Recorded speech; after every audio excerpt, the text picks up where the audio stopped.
Hayay, hermanas, hermanos, muy buenas tardes. Mi nombre es Diego del Carpio, soy parte del colectivo Zona Cultural y esperemos que no estén saliendo de sus casas, considerando que este también es el fin de este ciclo de charlas, que te quedes en tu casa y desde la comodidad de tu casa puedas aprender y conocer sobre más temáticas.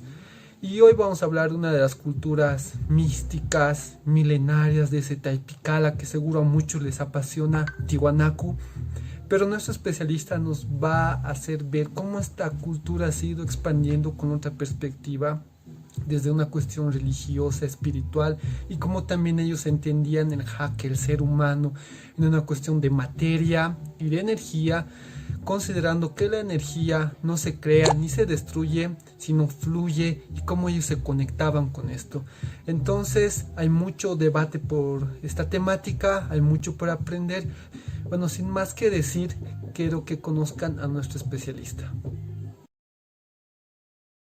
Hola amigos y amigas, mi nombre es Martín Ernesto Sarabia, soy antropólogo e investigador sobre la cultura Tiwanaku, la cual llevo estudiándola más o menos desde 1999, cuando tengo el primer encuentro con el astrónomo y arqueólogo Oscar Corbison, quien viene a introducirme dentro del estudio de esta cultura.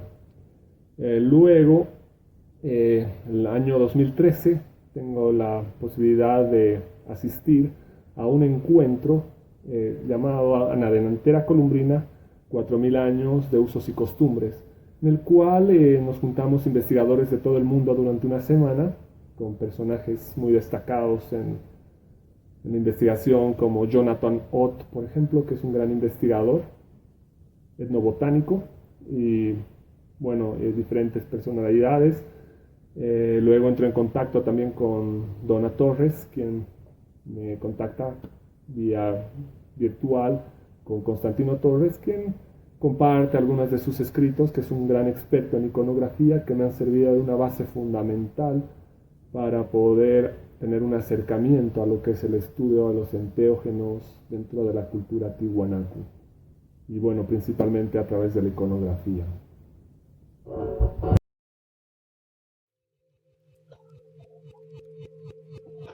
Hola Martín, Hayaya, ¿cómo estás? ¿Qué tal, Diego? ¿Cómo va, hermano? Hayaya. Hayaya, ¿cómo vas con el tema de la cuarentena? ¿Estás en casa? ¿Sin Bueno, salir? sí, acá estamos ahí llevándola poco a poco y bueno, esperando que la situación mejore. Y bueno, no queda otra que estar en casa, ¿no? Claro. Tranquilos y bueno, aprovechando un poco de reconectarnos con nosotros mismos. Exacto, porque ese también es el fin de estos espacios para hablar con especialistas. Es un tema hoy muy interesante, el tema de los tejidos en la cultura tiwanaku. Bueno, cosa de que la gente también aprenda desde la comunidad de su casa. Esto va dirigido a profesionales, a universitarios y a toda la población en general, para que nos vayamos adentrando en lo que ha sido nuestra cultura, ¿no? Y bueno, bueno, yo voy a hacer una culico, Martín, voy a estar con mi coquita, te voy a estar acompañando. ¿Tú también vas a estar culicando o...? Dale, mira, yo te voy a acompañar ahora con el Ah, mate, acá este matecito. ya, Entonces, acá te voy a acompañar desde el mate, desde la cultura tupi-guaraní, diríamos. tupi guaraní, porque dicen que el tema del mate hay también una controversia, ¿no? Que o vienes uruguayo o paraguayo o argentino, pero creo que va por ahí, ¿cierto? No, mira, el mate es en sí, claro, viene de los guaraníes. Entonces los guaraníes han ocupado tierras desde Bolivia, Paraguay, Argentina. Y entonces, incluso la hierba que yo tomo es una hierba especial que es ahumada y secada a la barbacoa, que es un secado especial que tenían los guaraníes antiguamente, ¿no? Entonces, esto es multicultural de alguna forma, no pertenece a un espacio definido, pero digamos la forma en que la preparo, trato de prepararla como los uruguayos y la tomo como los argentinos, ¿no? Con el agua bien caliente. Qué interesante, entonces yo voy a comenzar con mi acuyiku. Bueno, que sea en buena hora, que esta charla sea súper interesante para todos que lo va a hacer. Y bueno, pues te invito por favor, Martín, a que abras tu presentación PowerPoint. Perfecto.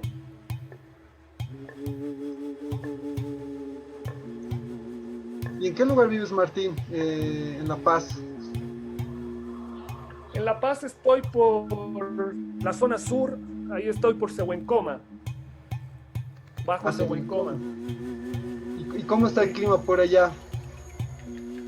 Bueno, el día de hoy está un poco nublado, ha llovido torrencialmente por un momento, luego ha salido el sol, algo típico de La Paz. Sí, loco, y bueno, ¿no? Sí, y ahora cayendo la noche ya ha enfriado un poquito. Sí, en el alto te cuento que ya se siente el frío. Yo vivo en el alto y creo que estamos ahorita unos 6 grados y realmente ya creo que, si bien estamos en otoño, ya estamos sintiendo el frío que será para junio, ¿no? También los efectos que ha tenido tanta cuestión del tema de la globalización, el tema de la industrialización, creo que ya ha cambiado el tema de los parámetros del clima. Bueno, sí, eso es en todos lados, ¿no? Acá igual también ya se está sintiendo, pero bueno, hay días que hace frío, luego empieza a entibiar, empieza a enfriar, porque el año pasado, si te acuerdas, el invierno ha sido muy rápido, ¿no? No se ha sentido tanto. Sí, sí. Y bueno, bueno Martín, agradecerte por tu tiempo, por parte del colectivo Zona Cultural, por hablarnos de este tema que es el uso de enteógenos en Tiwanaku. Tal vez muchas personas nos están viendo por curiosidad, quieren saber qué son los enteógenos, qué relación han tenido con una de las culturas más antiguas del Ande, que se ha expandido, bien lo hablábamos tras de cámaras, hasta San Pedro de Atacama. Y bueno, entonces te invito a que comencemos con tu presentación. Y bueno, pues muchas gracias nuevamente por sumarte a este ciclo de conferencias. Bueno, no, muchas gracias a ti y al colectivo por la invitación, porque realmente la idea de estos temas es poder compartirlos, ¿no? Con la mayor amplitud que se pueda y que pueda llegar a la mayor gente, ¿no? Porque ese es un tema que no se ha investigado demasiado, entonces es bueno, digamos, poner ciertas herramientas ahí en el camino para que otros investigadores posteriores puedan profundizar de una forma más amplia este tema, ¿no? Claro, tú lo has dicho. Entonces, bueno. Perdón, ese era el fin, ¿no? De que se siga profundizando y profundizando estos temas. Y bueno, ahora sí, yo ya no te molesto más. Tal vez en algunos momentos para que nos puedas aclarar algunas cuestiones. Y nuevamente gracias y a darle. Dale, perfecto. Bueno, entonces, como dice el título, es enteógenos en la cultura tiwanaku, o el uso de enteógenos, ¿no? Entonces acá, por ejemplo, en el PowerPoint podemos ver enteógeno que viene a ser, que viene de la división de dos palabras, ¿no? Que una es enteos, que tiene a un dios dentro, dice, inspirado por los dioses. Y la otra palabra es genos, que viene a ser origen, el tiempo de nacimiento. Entonces podríamos traducir, digamos, este concepto como ser inspirado por un dios, ¿no? ¿Por qué utilizamos este neologismo, digamos, de enteógeno? Se debe a una intención, digamos, de diferentes autores de desligar las plantas, que es el objeto de estudio, de las connotaciones de los términos, por ejemplo, de alucinógeno, que es muy utilizado, considerado un concepto impreciso, muchas veces peyorativo y completamente desconocedor de la cualidad de la experiencia con enteógenos y de su significación antropológica en sí. También un poquito separar también del concepto de psicodélico, ¿no? Que está demasiado ligado a la contracultura de los años 60. El sentido y la justificación del empleo de este neologismo enteógeno en el contexto antropológico y tradicional del uso que está vinculado, ¿no? Objetivamente a definir y delimitar con precisión este nuevo término al objeto de estudio. Entonces, ¿a qué se debe eso? Se instalan este concepto dentro de las teorías animistas, principalmente de la religión, que pretenden dar cuenta con esta interpretación del origen de las religiones en el Paleolítico, por ejemplo, ya que acoge a la perfección la relevancia antropológica de tales usos tradicionales, ¿no? Entonces, esa es la idea un poco, ¿no? Profundizar en este concepto de todo el proceso ritual que tuvo este tipo de plantas que son llamados enteógenos, ¿no? Que fueron, como dice el significado, fueron inspiraciones divinas, ¿no? Ser inspirado por un dios. Entonces ese es el formato más o menos que tuvo en la antigüedad. Bueno, una de las primeras noticias que tenemos sobre el uso de cortezas para preparar rapés, ¿no? Rapé es otro nombre que le vamos a dar a la Anadenantera columbrina, que es la planta en la que nos vamos a basar en esta charla, que es muy Perdón, conocida. delantera columbina es un nombre científico. Anadenantera columbrina, que ¿Cómo? es conocida en nuestro contexto con el nombre de vilca. Ah, Vilca. Eso creo que se encuentra o creo que se utilizaba antes en La Paz, ¿cierto? Bueno, mira, hoy en día puedes conseguir todavía semillas de vilca en el mercado de las brujas para ciertas ceremonias y ofrendas, ¿no? Pero antiguamente esta es una semilla que era utilizada por los tiahuanacotas para tener experiencias, digamos, espirituales, ¿no? Que es lo que vamos a explicar enseguida. Pero bueno, a lo que me iba un poquito tomando el tema de lo que es la historia, una de las primeras noticias que existen sobre el uso de estos rapés o vilcas, ¿no? O enteógenos, está registrada en 1877 por Luis Sábate, ¿no? Citado por Valdizani Maldonado, que según una información recogida por sacerdotes misioneros, es esto, el uso de estos árboles para preparar polvos fue descrito después también en 1909 por Kush Grunberg, ¿no? Que había residido durante años entre los indígenas del Alto Orinoco, que es otra zona donde se encuentra. Pero la identificación de uso del género botánico, también conocido como virola, fue recién realizada por Duke, ¿no? Que es otro investigador, un botánico brasileño. Entonces, luego la descripción definitiva del hábito es debida al cuidadoso trabajo de Schultes en el valle de Baupés, en Colombia, en 1954.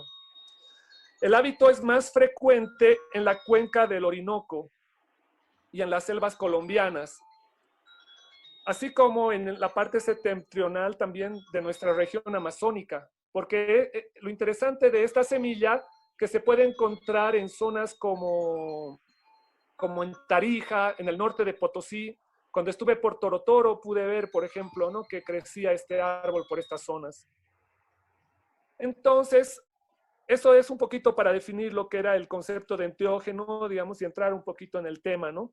Entonces, ahora nos vamos a ir a Tiwanaku, ¿no? Que es una de las sociedades con mayor influencia en el desarrollo de las culturas del mundo andino, siendo protagonista también de uno de los procesos expansivos de mayor longevidad en la prehistoria de los Andes, según lo que menciona Colata. Tiwanaku está localizado en el altiplano boliviano a unos 30 kilómetros más o menos al sur del lago Titicaca, a una altitud de 3.885 metros, enclavado en un valle donde sobresalen estructuras de diseños siderales que expresan una alta iconicidad de arte tiahuanacu, ¿no? Mostrando un desarrollo en las artes y en la astronomía principalmente. Entonces, la cultura material, dice Hoders, no fue siempre la reflexión directa del comportamiento humano, más bien fue la transformación de este comportamiento. Muy importante citar esto, porque, claro, eso es lo que vamos a profundizar ahora, es el tema, digamos, de esta cultura material en el contexto de Tiwanaku. Entonces, en Tiwanaku, el ser humano era el mediador entre el mundo de las plantas y de los animales, etcétera, ¿no? Como en el mundo de los dioses, que por medio de su arte, de la representación de diferentes mundos, generando una relación que se expresaría a través de la iconografía tiahuanacota, ¿no? Que nos van mostrando todo el contexto, digamos, si nos ponemos a observar un monolito por monolito, por ejemplo, vamos a ver animales, plantas y diferente simbología, en la cual nos van describiendo, digamos, ya los tiahuanacotas, lo que ellos veían y estaban experimentando en ese momento, ¿no? Entonces, en el monolito Ponce, por ejemplo, acá vamos a ponerlo, como también en el Bennett, ¿no? Acá no tengo la imagen del Bennett, pero en todos los monolitos, digamos, que tenemos ahora en Tiwanaku, se puede observar que lo que tienen en sus manos, según lo que dice Berengueria en el 2001, no son simplemente querus, como se decía, ¿no? Sino que si podemos observar, en este lado se puede ver una tableta de rapé, que es, y acá en este otro lado sí podría ser un queru donde podemos ver los inhaladores, digamos, ¿no? Que es lo que se distingue perfectamente, digamos, dentro de estos monolitos, digamos, lo que tienen en las manos. Acá se puede Martín, ver más claramente. perdón que te corté. Obviamente yo recuerdo cuando estaba en colegio incluso y a veces en la carrera nos decían que estos eran querus, ¿cierto? Se conocía. ¿Y a partir de cuándo Exacto. ya se ha dado a conocer que eran tabletas de rapé que tal vez también nos expliques y el tema de un querú con inhaladores? Como te digo, en el 2001 ya Berenguer, que es un investigador, ya propone esto, ¿no? También hay otro investigador muy importante que es Constantino Torres, que él es un arqueólogo peruano que es profesor en Miami, si no me equivoco, de historia del arte, ¿no? Y es un experto en iconografía prehispánica. Y yo me he basado mucho en los textos de él porque me he podido contactar con su señora esposa y ella me dio luego el contacto de él y él me ha pasado muchos de sus escritos, ¿no? Que han sido una base fundamental dentro de esta mi investigación sobre el tema. Entonces, a partir del Entonces, 2001 ya se conceptualiza sí, esto como la tableta de RP y el tema sí, de los inhaladores. Ah, genial. exacto. Sí, se puede ver esto dentro del museo en Tiwanaku, en el museo de sitio. Ya esto está verificado y está anotado en la pared, ¿no? Para poder tener esta lectura ya desde otra postura. Entonces, continuamos con este tema de lo que es la bilca, o también conocido como la nadenantera, ¿no? Que es su nombre botánico. Entonces, acá tengo un pequeño texto donde que lo anotamos esto un poco en lo que viene a ser este primer encuentro, el 2013, que se tuvo en Perú, en Cusco, donde hubo una reunión de diferentes investigadores, cineastas, que estaban muy interesados sobre esta temática. Entonces dice la relevancia de la nadenantera llevó a la creación y ampliación de extensas redes interculturales de interacción entre las áreas ecológicas, donde era empleada en diferentes contextos rituales y domésticos. Usualmente ligada con una parafernalia, como podemos ver que también eran pipas, tabletas, inhaladores, espátulas de hueso, que podemos ver en esta otra imagen. Por ejemplo, acá podemos ver las espátulas de hueso. Entonces, el uso terapéutico y ritual de la especie Anadenantera columbrina, conocida en nuestro medio como vilca, desde la cultura tiwanaku, para poner en relevancia el valor de conocimientos desarrollados y transmitidos por sociedades complejas a través de una expansión ideológico-religiosa, generando en diferentes espacios una influencia cualitativamente semántica, ¿no? O sea, esto se refiere a una influencia simbólica, y esto es lo que hizo Tiwanaku. Tiwanaku es un estado poderoso que en un momento más o menos en el 600, podría ser después de Cristo, es el periodo expansivo de Tiwanaku, donde genera rutas de expansión hacia San Pedro de Atacama, hacia Argentina también. Y en este momento, digamos, los tiwanacotas empiezan a expandir su aspecto religioso, porque a través del uso de esta planta, porque esta planta tiene también este elemento que es el dimetiltriptamina 5, que es un elemento químico que está dentro de la ayahuasca, y también este es un elemento químico que está dentro de nosotros mismos, que está en nuestro cerebelo. Entonces, al consumir esta planta, se activa una corteza, una parte en el cerebro que cuando nosotros morimos o cuando nacemos, se segrega este químico naturalmente dentro de nosotros. Entonces, para los tiwanacotas, esta experiencia es posible que los llevó muy cerca de lo que viene a ser la muerte, ¿no? Porque de alguna forma dentro de las filosofías antiguas se dice que el nacimiento y la muerte están muy relacionados. Entonces, en esta experiencia los tiwanacotas es muy posible que empiezan a tener un contacto y ciertas visiones a través de las cuales empiezan a plasmar todas esas visiones dentro de lo que viene a ser la iconografía tiwanaku. Entonces vemos que esta planta surge como un mediador, ¿no? Un mediador, y como lo diría, por ejemplo, Mircea Eliade, que es importante resaltar que para el hombre religioso el espacio no es homogéneo, presenta roturas escisiones, dice. Hay porciones de espacio que son cualitativamente diferentes de las otras, generando así espacios consagrados. En este caso tenemos a Tiwanaku como un espacio consagrado, que principalmente sirve para organizar cierto tipo de prácticas, principalmente religiosas, como es el caso de la utilización de esta planta, porque ya hay investigaciones posteriores en las cuales se hace ciertos estudios en los cuales se muestra que posiblemente toda la iconografía tiahuanacu está relacionada simplemente con el uso de esta planta, incluso observando lo que es la llamada Puerta del Sol, donde vemos a Huiracocha y vemos todos estos seres, que es una investigación muy interesante también que se hizo porque ciertos antropólogos observaron estas figuras y luego cuando fueron a la Amazonía veían a los indígenas que cuando consumían esta planta se ponían en la misma postura de los seres alados que tenemos en la Puerta del Sol. Entonces posiblemente hay una propuesta, digamos, que dice que lo que tenemos en la Puerta del Sol es un ritual de Ana Denantera, donde tenemos a Huiracocha como el ser principal que tiene las tabletas gigantes de rapé en las manos, para que todos estos seres puedan, con esa postura, digamos, están inhalando esta planta. Y se dice que la experiencia de esta planta es como estar partido en la mitad, y por eso nos muestran estos seres alados que están partidos a la mitad y están en ese estado de seres alados, ¿no? Como están en otro estado superior al ser humano simplemente. Entonces son otras pequeñas teorías que se han ido desarrollando, digamos, un poquito sobre el tema iconográfico en Tiwanaku. Entonces, continuando sobre esto, nos dice que estos contextos, ¿no? nos sirven mucho para ver estos procesos, digamos, de desarrollo y de significado iconográfico, ¿no? Donde el sujeto dice no percibe las cosas tal cual son, sino según los discursos mediadores y las influencias semánticas que dan origen al sentido de las cosas. Entonces, por ejemplo, tenemos una cantidad de escritos dentro de lo que son los monolitos tiahuanacotas que hasta el día de hoy no han sido todavía traducidos del todo, ¿no? Pero si nos podemos analizar, es un texto abierto sobre el uso, digamos, de estas plantas, ¿no?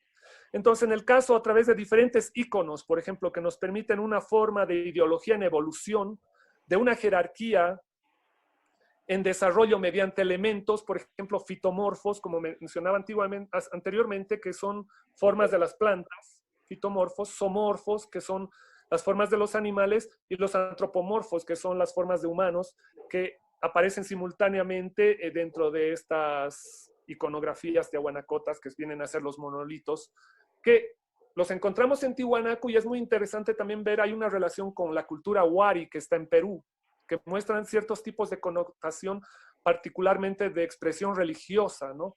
Que ya esto lo menciona el investigador Cook en 1983.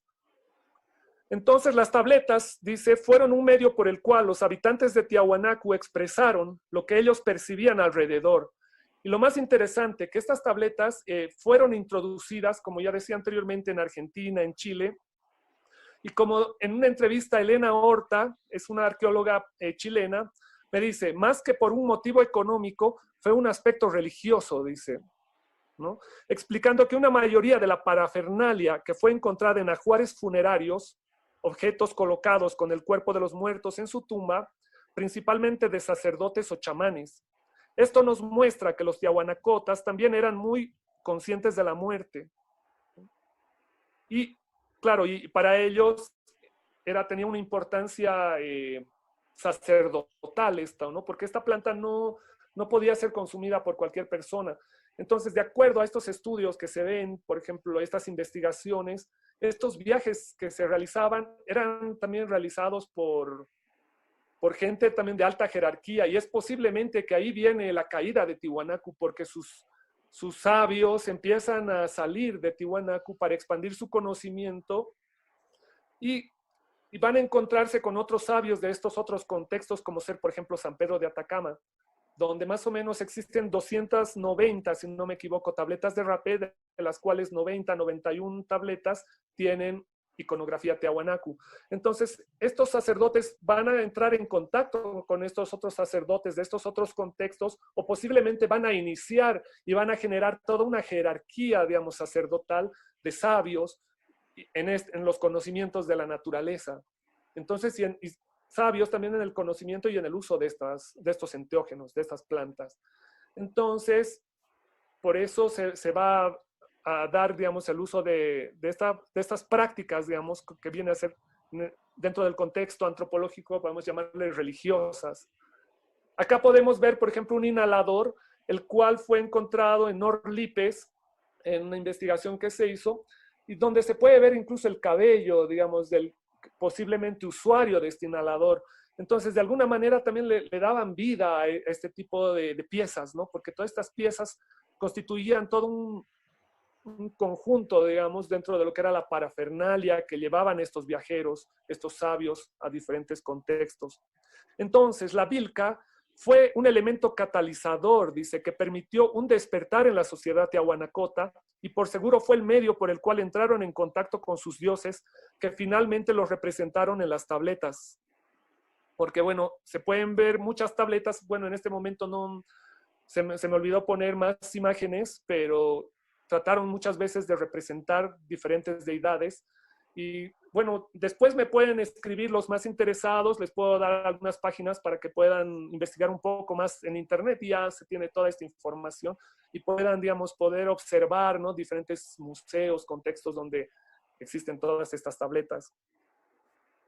Entonces, continuando, dice, como decía, estas tabletas fueron mediadores para poder materializar iconográficamente los dioses y poderlos llevar a diferentes otros contextos, ¿no? Entonces, en este plano, es un concepto también que se tiene mucho ahora, que es el de los tres mundos, ¿no? Entonces, en este plano intermedio, donde el ser humano es exponente y mediador de los otros mundos, nos valemos de lo que el monolito Ponce porta, por ejemplo, en sus manos. Ahí vamos a... que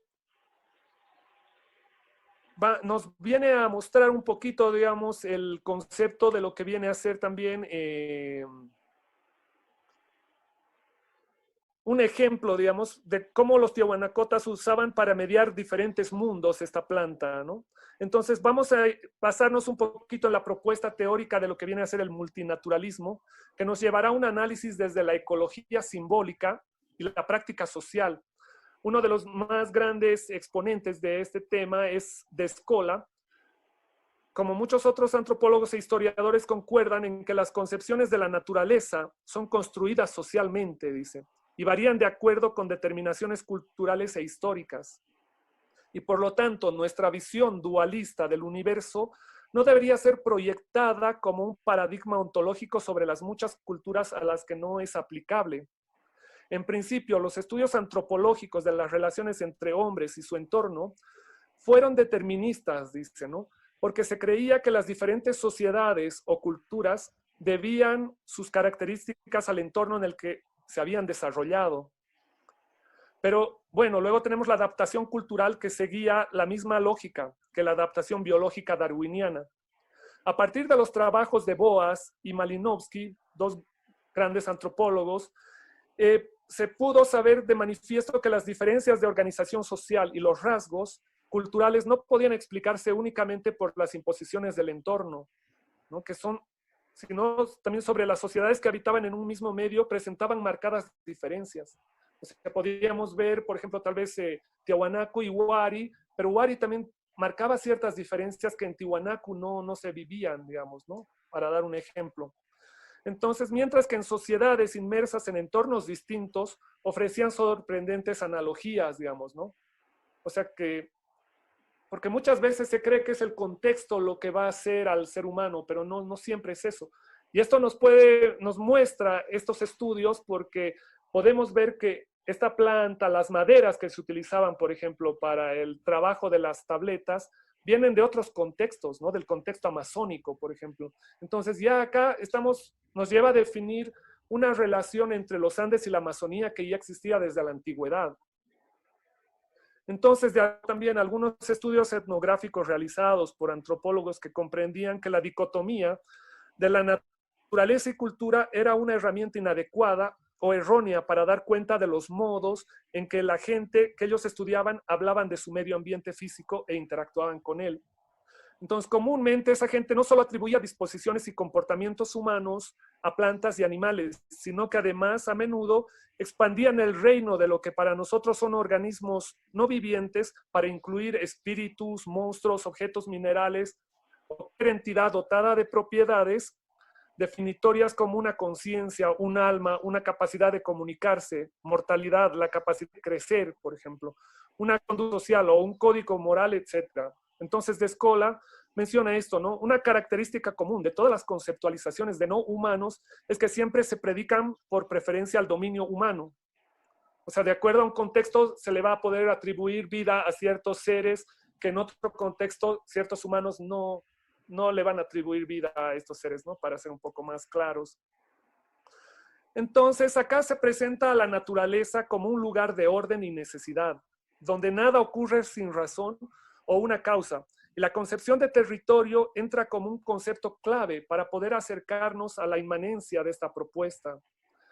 Territorio para los tiahuanacotas podría ser entendido como espesores culturales, como ámbitos de relaciones entre comunidades y ciclos vitales, del agua, del aire, del suelo, de los bosques, de las cuencas.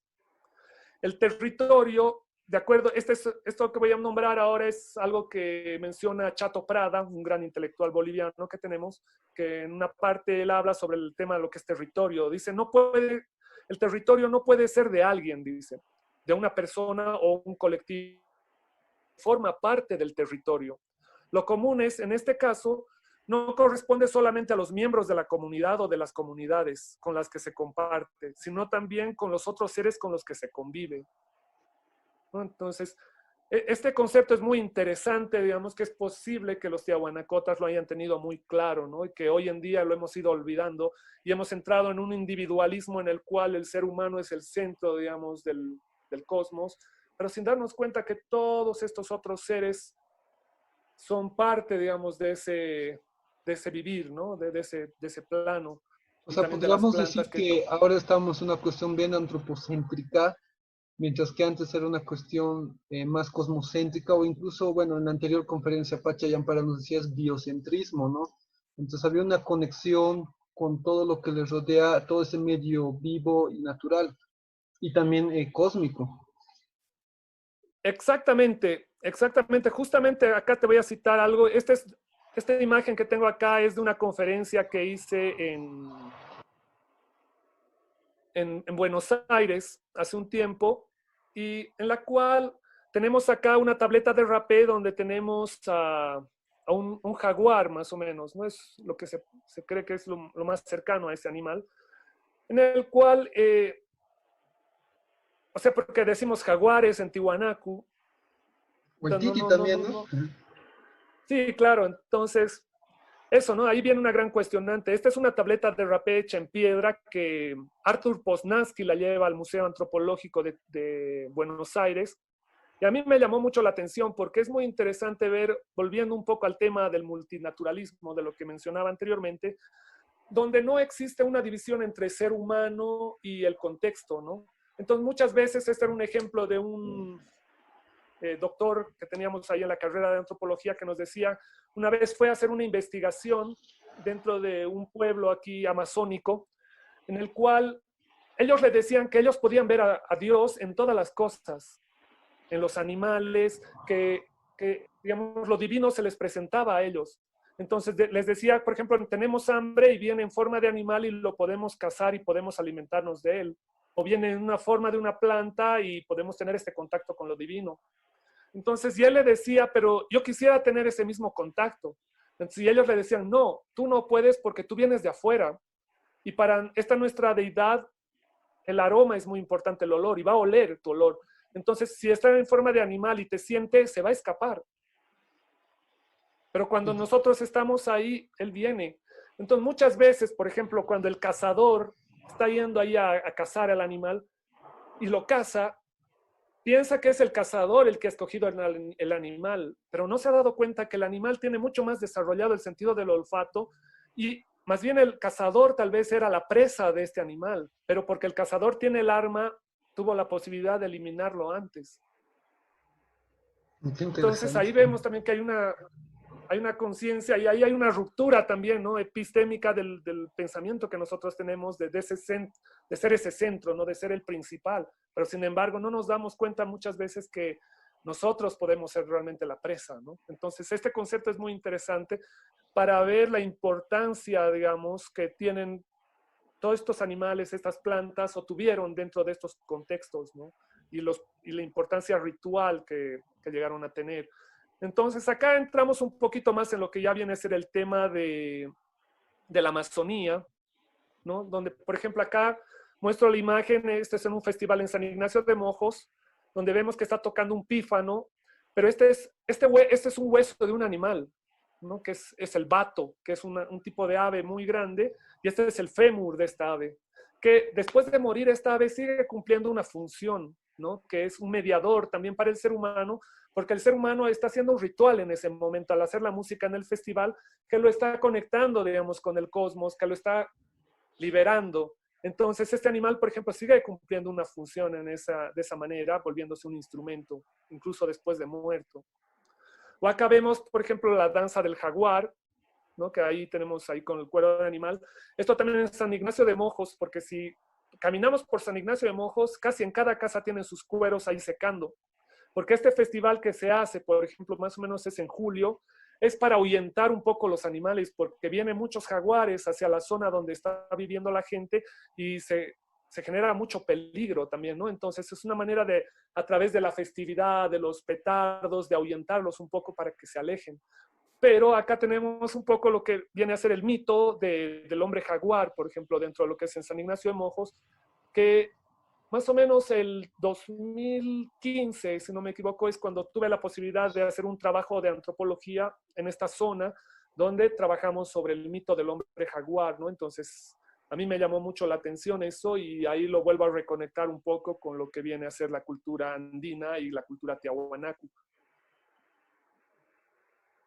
O sea, con lo que explicabas Entonces, a un principio, el tema de que en su iconografía está el tema de figuras zoomorfas, lo que le conocemos como Titi, es esa conexión que hay. sí, sí, sí. Pero bueno, hay muchas teorías, ¿no? Porque también se dice que el clima ha ido cambiando, como ahora nos está sucediendo. Sí, Y sí. antiguamente Tiahuanaco era un valle donde era bastante caluroso. Y el contexto podría dar posiblemente para que este tipo de animales hayan podido vivir en este tiempo por esas zonas, ¿no? Sí. Entonces, entrando un poco en lo que son los mitos, por ejemplo, tenemos un mito muy interesante, este es un mito Tacana, es una de las etnias que tenemos aquí en Bolivia, que Peter Forst nos da esta pequeña historia acerca de un jaguar mitológico que instruye a un joven en las artes chamánicas, dice. El relato nos habla de un muchacho de 12 años, más o menos, que sube a una palma de sayal, que es un árbol, para recolectar sus frutos. Y de pronto es secuestrado por un jaguar alado, dicen. Iba Vana, se dice en la lengua tacana. Entonces el joven desapareció más o menos por un año, durante el cual recibió instrucción sobre chamanismo. Cuando regresó a su aldea después del año, entró a la casa donde se desvaneció como si estuviera muerto, dice. Fue inmediatamente atendido y revivido por otros chamanes quienes frotaron su cuerpo con un polvo psicoactivo. Entonces ahí en este mito ya nos va dando referencia, digamos, del uso de estos polvos psicoactivos, que es también conocidos como enteógenos, que se utilizaron antiguamente dentro de estos contextos. Luego tenemos otro pequeño mito de los matacos, que es un grupo que ocupa las zonas del río Bermejo y Pilcomayo, entre Argentina y Paraguay. Con la ayuda del fémur de un ave, la transformación del chamán es posible en forma de un pájaro, dice. Su alma abandona el cuerpo a través del tubo de la flauta. Otra manera es golpeando su corazón con las plumas de un halcón. Las alas extraen el alma del cuerpo lanzándolo al aire, ¿no? Que es otro pequeño mito que se tiene en estas zonas. Y otro de los mitos que yo pude recoger cuando fui a hacer este trabajo en la Amazonía también fue donde los moré, ¿no? Porque fuimos a hacer una investigación con docuandantes y también en ese tiempo con el Ministerio de Cultura sobre los mitos de origen y que eran contados en lengua. Entonces en los moré tuvimos la historia de Icat, que es el primer chamán, que nos cuenta de un individuo moré que va a cazar, pero de pronto el venado lo ataca. Entonces este hombre cae desmayado y el venado va y lo empieza a babear. Entonces, a través de esa baba, digamos que es como un líquido, ¿no? Nos muestra cómo ese, digamos, relacionando ya dentro del concepto del mundo cristiano en el que estamos más metidos, nos habla un poco sobre un bautizo, sobre una iniciación. Entonces este hombre luego se levanta, va herido también a su casa, pero después toma conciencia y él empieza a curar, ¿no? Empieza a curar a gente y empieza a utilizar un tabaco para hacer sus curaciones. Entonces ahí nos va mostrando también esta relación tanto de los animales con el ser humano y cómo muchas veces el animal es como un representante de la naturaleza y de lo divino, que va a ser el transmisor para el ser humano de una conciencia, digamos, de poder curar, por ejemplo, ¿no? En este caso. Entonces, bueno, tenemos estos pequeños mitos, digamos, en estas zonas que nos cuentan, ¿no? Nos dan referencia, digamos, sobre el uso antiguo y la idea, digamos, ¿no? De que hubo sobre el uso de estas plantas, sobre lo que viene a ser el chamanismo, todo esto. En las tierras bajas. Sí. Bueno, entonces, entramos un poquito, digamos, ya en un tema un poco más científico, digamos, podríamos llamar, porque me he basado mucho también en los escritos de Jonathan Ott, que es un gran etnobotánico que ha dedicado la mayor parte de su vida a viajar por todas las partes del mundo, buscando los chamanes, y él ha ido experimentando en cada lugar, incluso probando las plantas, viendo las dosis que utilizaban, cómo en un lugar tenían un tipo de experiencia, en otro otra experiencia. Entonces es muy interesante ver todos los trabajos que él tiene que se pueden encontrar por internet. Entonces, de acuerdo a ¿Cuál lo es que el él nombre dice, por del ejemplo, dice científico, perdón? Jonathan Ott.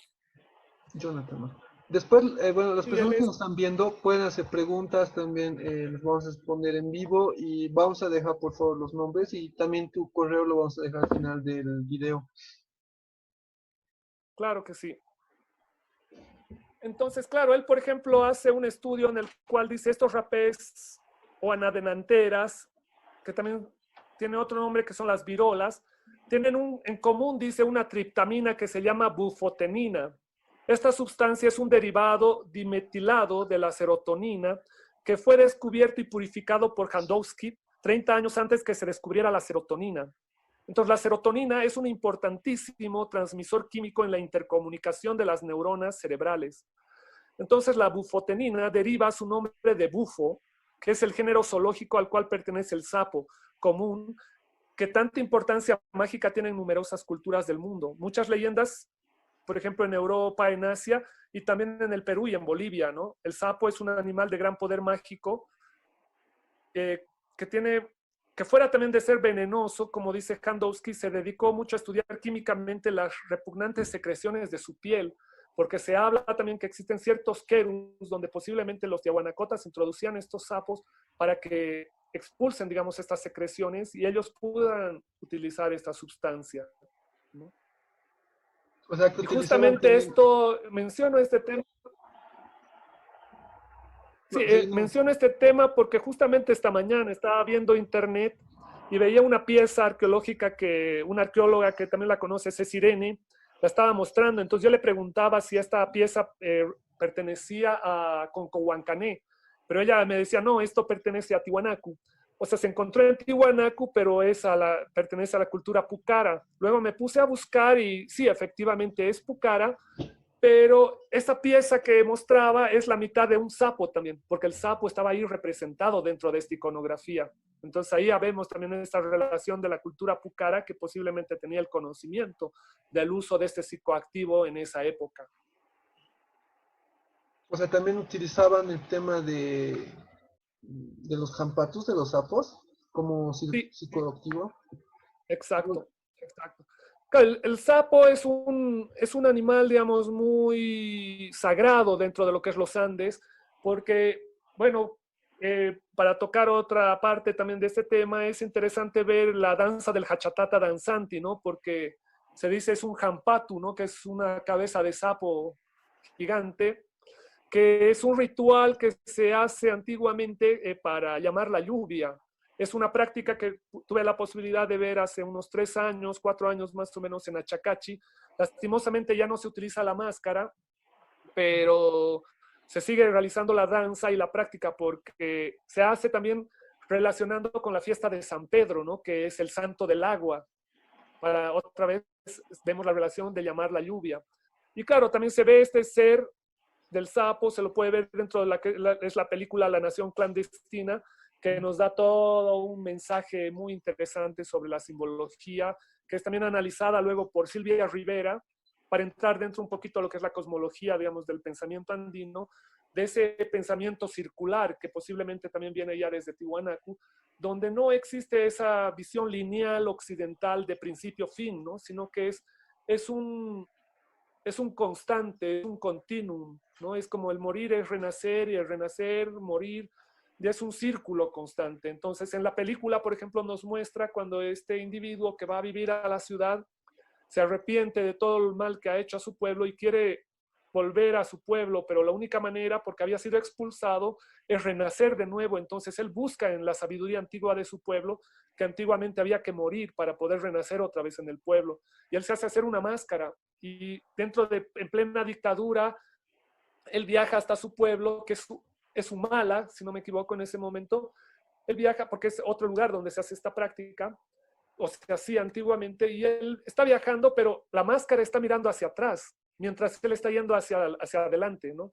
Entonces ahí, por ejemplo, vemos un poquito esta perspectiva del pensamiento andino, de la circularidad, donde el pasado y el futuro están unidos, ¿no? Mientras la máscara está viendo el pasado, que es la historia de este individuo, él está yendo hacia su muerte, que es su futuro, y es su constante presente. Entonces vemos esa linealidad, o sea, esa ruptura de lo lineal y entramos en un aspecto circular. O también se puede ver este concepto dentro de la mujer cuando arrulla al niño en el aguayo, en la espalda, ¿no? Porque lo está cargando, pero la espalda puede simbolizar el pasado, es lo que está atrás, pero es lo que se está desarrollando, que es el niño, que va a venir a ser el futuro. Entonces ahí otra vez vemos implícita esta cosmovisión andina de la circularidad.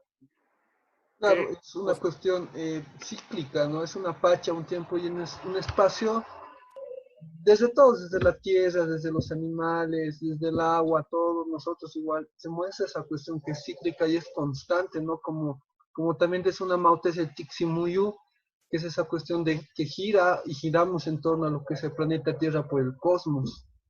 Uh-huh. Claro, exactamente. Y justamente, digamos, viéndolo de una manera más simbólica, podemos ver representado dentro de estos contextos y de estos conceptos, ¿no? Entonces, claro, ya nos hemos ido ya a otro punto, pero de alguna manera podemos ver que todo está interconectado, porque, claro, volvemos a lo que era el sapo, ¿no? Y volvemos un poco al tema, digamos, otra vez. Pero de alguna manera es lo interesante, ¿no? Cómo en un hilo podemos ir viajando conceptualmente, por ejemplo, en este momento que nos va a llevar hacia el cosmos otra vez, ¿no? Sí, sí, Entonces, súper bueno, interesante ese punto. bueno, la profundidad en sí, digamos, de esta investigación que he estado realizando ya hace muchos años es justamente entrar un poco, ¿no? Digamos, en la visión que tuvieron los tiahuanacotas, porque Tiahuanacu ha sido un contexto cultural, digamos, que ha influido mucho en lo que ha venido a ser Bolivia, tanto políticamente, incluso arqueológicamente, arquitectónicamente, porque uno de los primeros edificios que tenemos acá en la ciudad de La Paz es, por ejemplo, justamente la UNSA, ¿no? Que es la universidad, que si no me equivoco fue hecho más o menos en el 45, y la idea es un monolito, ¿no? Ahí tenemos un monolito porque fue proyectado por Poznański, pero fue un arquitecto que pudo, digamos, lograr esa definición. Entonces, y se puede ver muchos conceptos Tiahuanacu dentro de lo que es la ciudad de La Paz, porque claro, Tiahuanacu se expandió por muchos lugares. Incluso ahora, recientemente, cuando estaban haciendo uno de los teleféricos en Miraflores, al abrir el lugar, se pudo encontrar cerámica tiahuanacota, ¿no? Incluso me llamaron ahí para poder ayudarles un poquito a contextualizar el tema, pero bueno, les di contacto de arqueólogos más especializados sobre el tema para que se pueda ver, ¿no? Digamos, el punto de origen o la época a la que perteneció, pero bueno, Tiwanaku se expandió por todas partes. Y bueno, Tiwanaku fue un gran estado que hasta el día de hoy, digamos, sigue marcando marcando, digamos, un peso muy fuerte simbólicamente dentro de lo que hemos llegado a ser nosotros los bolivianos, ¿no?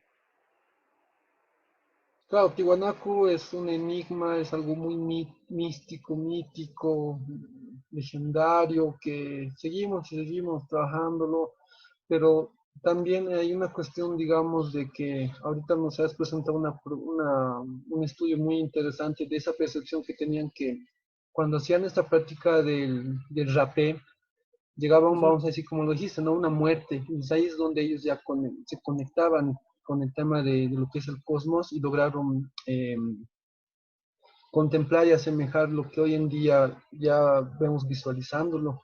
¿Y cómo hacían esta cuestión, digamos, del uso? Hay algunas imágenes ahí de las tabletas, si nos podrías explicar, porfa, o si tienes algunas imágenes de la Vilca.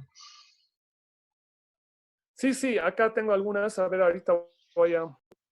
Sí, acá tenemos, por ejemplo, una muestra de lo que viene a ser la bilca, que es la forma en la que crece, ¿no? Entonces acá podemos ver las pequeñas semillas.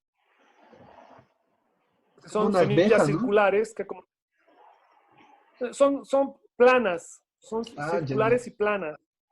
Entonces, claro, luego se secan y se endurecen y estas se las puede encontrar, por ejemplo, como te decía, en el mercado de las brujas, donde se vende para hacer ciertas ofrendas, incluso se utiliza esta planta aún hoy en día. Pero antiguamente, claro, esta planta en Tiwanaku, por ejemplo, era utilizada, en la primera época ya se utilizaba, dice, hay registros que se utilizaban en los contextos en Argentina, en Chile, pero para fumarla, se la fumaba.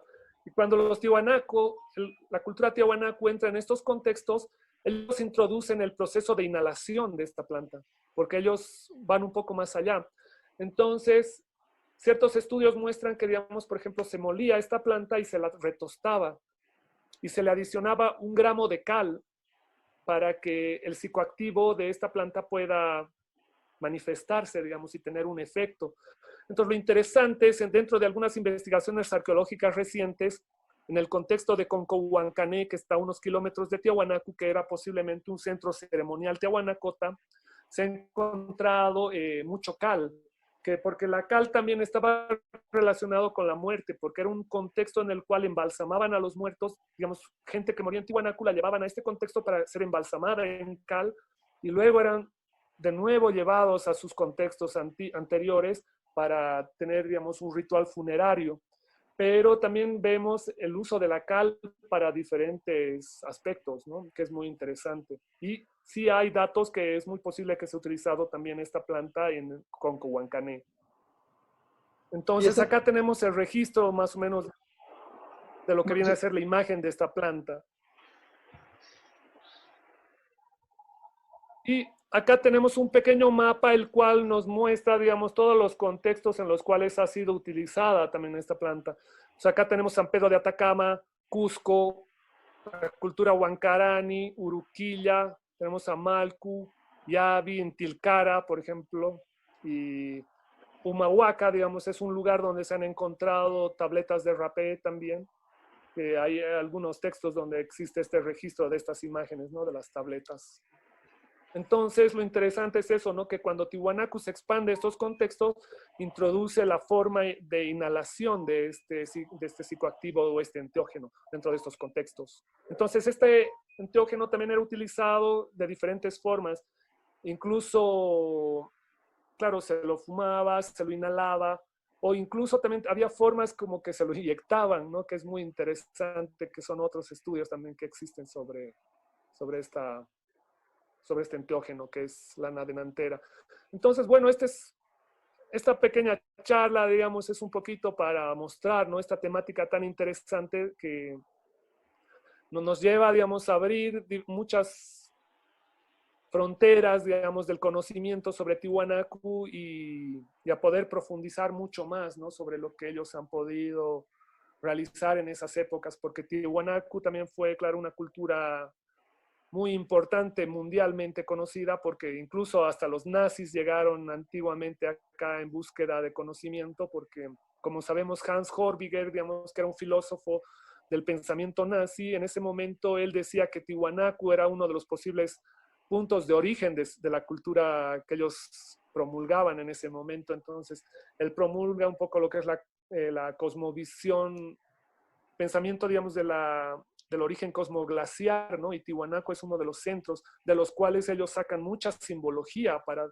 generar el poder que han logrado tener en algún momento.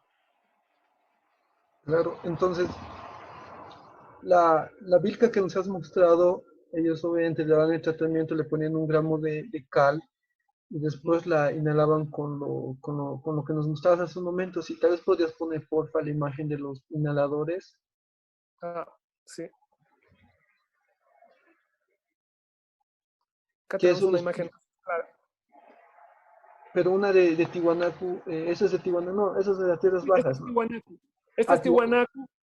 Sí, porque esta es encontrada en Norlipes. Entonces, esta posiblemente era una parafernalia que pertenecía a un sacerdote que de alguna forma estaba en una cueva y de pronto murió en ese lugar. No se sabe por qué, pero se encuentra este bolso, porque hay un bolsito. Vamos a ver acá más eso creo que, claramente. eso creo que lo encontraron hace 3 años, o... No, no, esto ya tiene muchos más años, ah, tiene mucho tiempo.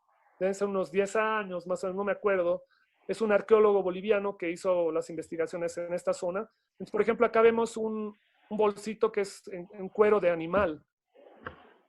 Acá tenemos también huesos de animal que eran para limpiar, digamos, ya. tanto las tabletas como para limpiar los inhaladores. Acá tenemos las tabletas. Entonces, como podemos ver, hay todo un contexto, digamos, ¿no? De parafernalia ahí que nos muestra que esta práctica se realizaba en estas zonas. Para mayor información se puede buscar textos sobre Constantino Torres, que él tiene textos muy interesantes ahí en internet que nos van a hablar sobre estudios, análisis que él hace sobre el monolito Ponce y diferentes iconografías tiahuanacotas que se van relacionando siempre, ¿no? con este tema. Y esa práctica como tal, espiritual, con los pobladores o en algunas etnias de las tierras bajas, ¿se ha mantenido o se ha estigmatizado?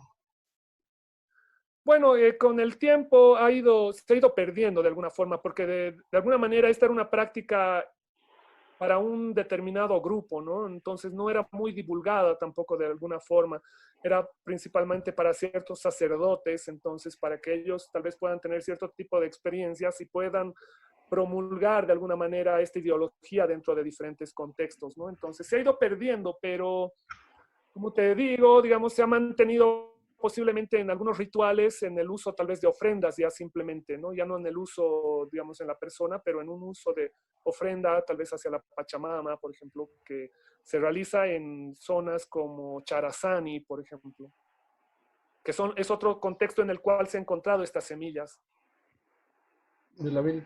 Y mira que, bueno, tú sabes, la globalización y a veces también los millennials surge, como decías a un principio, el tema, digamos, de, qué sé yo, con el hipismo, cuestiones así. Y esto se ha ido transformando en el tema turístico, por ejemplo, en el turismo esotérico, que mayormente se hace en Colombia, Ecuador y también Brasil, que llevan a grupos y les hacen tener una experiencia, es lo que he ido viendo con el tema de la ayahuasca. Y cómo tú ves estos aspectos desde tu punto de vista, que ya nos has explicado que esto era una cuestión bien directa con un selecto grupo de personas que lo hacían, pero una cuestión también espiritual.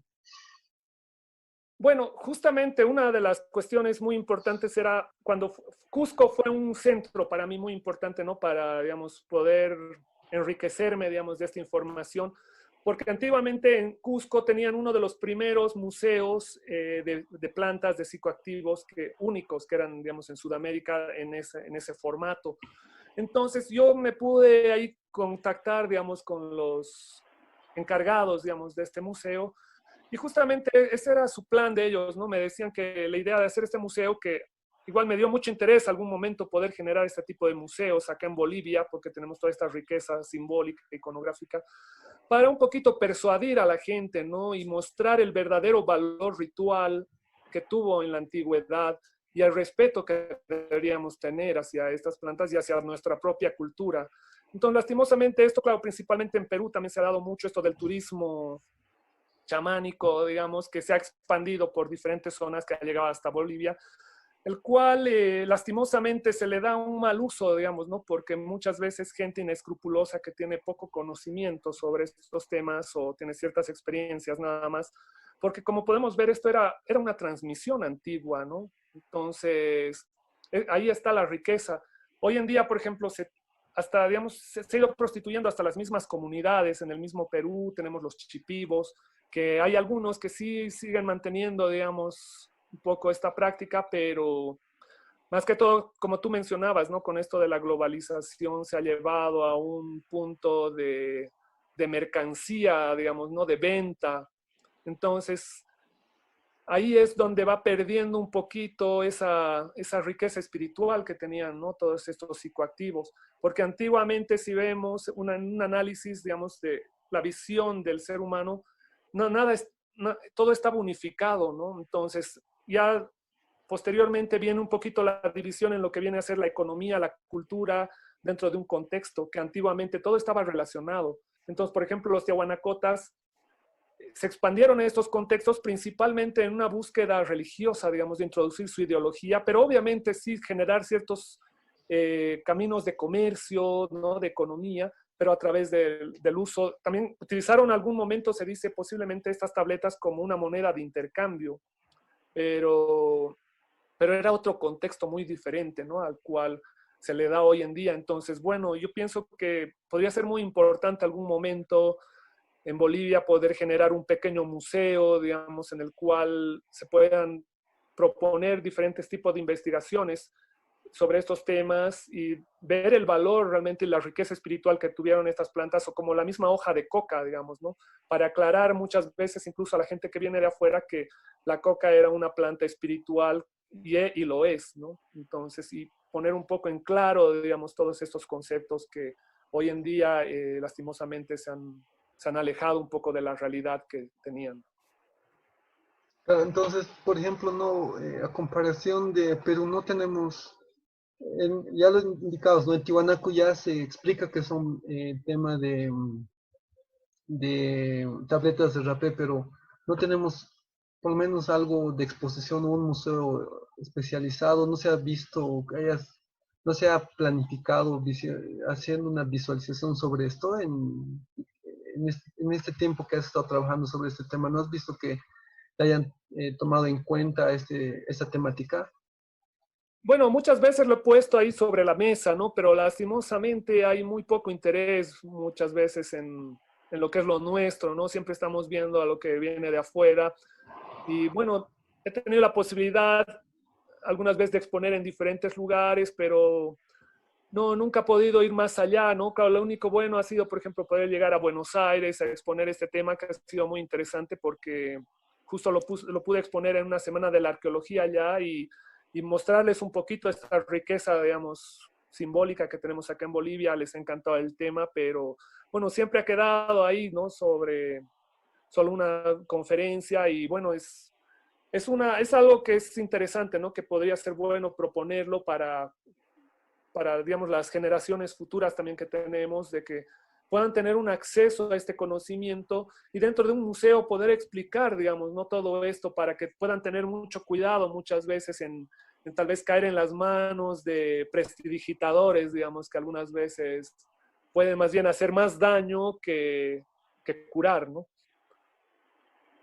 Entonces no se ha visualizado este tema. Entonces también creo que ahí está el reto y el tema de provocar a los que nos están viendo, ¿no? Que si bien esta es una temática que la verdad tal vez muchos desconocían porque nos has dado una explicación muy profunda y nos has hecho ver otras perspectivas de lo que conocíamos en tema de Tiwanaku, ¿no? Entonces, Martín, creo que ha sido muy enriquecedor todos los datos que nos has dado. Y esta imagen, ¿algo para explicar tal vez? Bueno, no, es simplemente una foto hace un tiempo por un gran fotógrafo boliviano que no, simplemente la pongo ahí para que la gente, digamos, no pueda ver un poquito, porque claro, es una imagen muy linda, digamos, del monolito fraile. que claro, es que este día es otra explicación, podríamos ver, entrar en lo que es la simbología y todo eso, ¿no? Claro, eso de la mano igual que está, Claro, es así, ¿no? Que está al otro lado como exacto, al tema de revés. Ainu, digamos. Sí, Ya, esto, por ejemplo, se ve en Perú. He podido encontrar un monolito que tiene el mismo tipo de mano opuesta. Entonces, incluso el investigador Vilena dice que posiblemente estas culturas estaban conectadas y por eso, digamos, hay ese símbolo de la mano, ¿no? sí, porque también he visto el tema de Viracocha como tal. Se ven casi 7 culturas, ¿no? La misma iconografía, Sí, todo, pero representado de otra se ve una manera. cantidad, se ve hasta Chile, hasta en Chile, en los chiloes. Tengo todas las imágenes, por ejemplo, claro, el hombre de los báculos, ¿no? Que se conoce. En Wari también está, y en diferentes contextos. Claro, es el hombre, digamos, con cabeza de serpiente. Y claro, y la simbología también que tiene, ¿no? Ahí en todo, es muy rica porque, claro, es otro estudio. Tengo un texto que se llama La teoría de la unificación en 10 dimensiones, que es de Amaru, un escritor boliviano, donde él explica la matemática, digamos, cómo surge la matemática de ese cuadrado mágico que es el rostro de Huiracocha. Wow. Y aquí hay estudios de bolivianos que hayan... Sí, eh, justamente este, por ejemplo, que tengo de Amaru, que se llama La teoría de la unificación en 10 dimensiones, que es un texto muy interesante. Luego viene su maestro, que es Molina, también que habla sobre la tetraléctica de los números perfectos. wow. Entonces ahí muestra, digamos, de una expansión dimensional, digamos, matemática desde Tiwanaku, porque hay una geometría que es muy exacta dentro de las linealidades de los monolitos y todas esas formas que se encuentran en Tiwanaku. Y claro, los matemáticos han podido hacer estudios y mostrar ciertos declives y inclinaciones que son perfectas, ¿no? Matemáticamente. Muy, muy, muy, muy crack, ¿no? Incluso se decía que una cuestión tal vez no tan cultural o real que ha sido construida por seres de otros planetas y toda una serie de cosas le han dado a Tiwanaku. Bueno, sí, se dicen, hay muchas teorías, ¿no? Porque claro, no se sabe qué pasó, por ejemplo, con los tiahuanacotas, porque de un rato al otro desaparecen. Sí, sí. Y, y bueno, pero justamente esa desaparición viene, como te mencionaba anteriormente, en la época del 600, 700 después de Cristo, que es el momento de expansión. Entonces, a veces un movimiento de expansión, digamos, de un estado puede ser su propio declive, ¿no? Mm. Y, y de acuerdo a ciertos estudios geológicos, es posible que ha habido una sequía en ese momento. Entonces, como no había la cantidad de sacerdotes, de gente con sabiduría en ese contexto, entonces ha declinado y los otros sacerdotes ya se han quedado afuera, esparcidos, ¿no? Y tal vez por eso también hay una similitud, ¿no? De las culturas que encuentras en Chile, Argentina, etcétera. Que, Claro, claro, ¿no? Totalmente, totalmente, porque sí es, o sea, lo interesante es que en un momento Tiwanaku ha tenido una expansión y ha tenido un control religioso en todos estos espacios, ¿no? O sea, Tiwanaku ha estado dominando todos estos contextos en Chile, en Argentina, ideológicamente, o sea, todos manejaban la misma creencia que se realizaba ritualmente, posiblemente en Tiwanaku.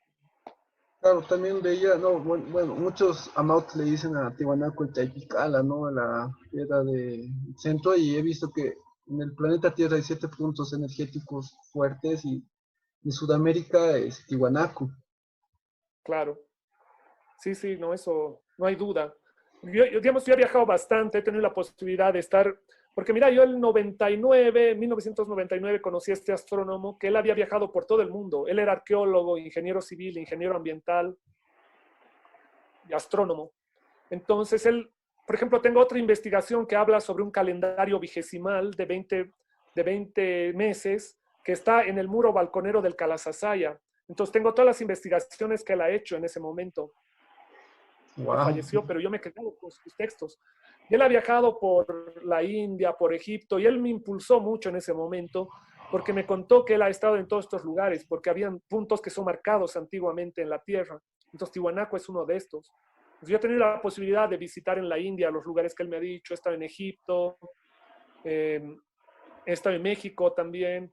Entonces hay diferentes lugares donde, y acá hay un punto en Tiwanaku donde es, cuando hago, digamos, esta guía de turismo, los llevo ahí. Es un centro donde supuestamente el sacerdote se paraba antiguamente para hacer la medición astronómica. Y hay ciertas fechas donde tú vas y se siente una energía en ese lugar. Y es perfecta porque es como un triángulo que conecta exactamente con el muro balconero para hacer con las sombras una medición exacta, digamos, para la agronomía, la agricultura, la astrología incluso, ¿no? Wow, tremendo. Tal vez la próxima charla podríamos hablar un poco sobre Tiwanaku, obviamente si dispones de tiempo. Claro, claro, no, encantado ahora porque, bueno, ahora hay bastante tiempo y es un buen momento, yo creo, para poder divulgar todas estas informaciones, ¿no? Bueno, Martín, realmente muchas gracias por tomarte el tiempo, brindarnos tu conocimiento, tus estudios, reflexionarnos igual y por parte del colectivo Zona Cultural, muchísimas gracias. Creo que ya muchos ya tienen otra perspectiva de lo que es Tiwanaku, nuestro Tiwanaku que está tan cerca, que es un destino turístico igual muy importante, pero que creo que hay que darle ese punto de valoración y trabajar en más proyectos para su conservación, para seguir investigando y dando a conocer de que aquí está una de las culturas que puede ser la cuna de las culturas. Y bueno, por toda esta explicación, muchísimas gracias. No, pues no, a ti, ahí al proyecto cultural, porque bueno, es un honor para mí poder compartir todos estos conocimientos que de alguna manera los he ido recolectando, ¿no? De diferentes investigadores y, como te digo, más o menos desde el año 1999 he estado en esta búsqueda constante, digamos, de investigación y está yendo constantemente a Tiwanaku, lo cual también, claro, me ha enriquecido mucho y me ha dado la capacidad en algunos momentos de poder llevar a ciertos grupos de gente y poder mostrar, digamos, cierta riqueza de nuestra cultura, ¿no? Antigua que tenemos acá en Bolivia. Bueno, la cuyuca ha salido súper dulce, creo que estamos yendo por ese buen Sarawi, estamos yendo por buen camino.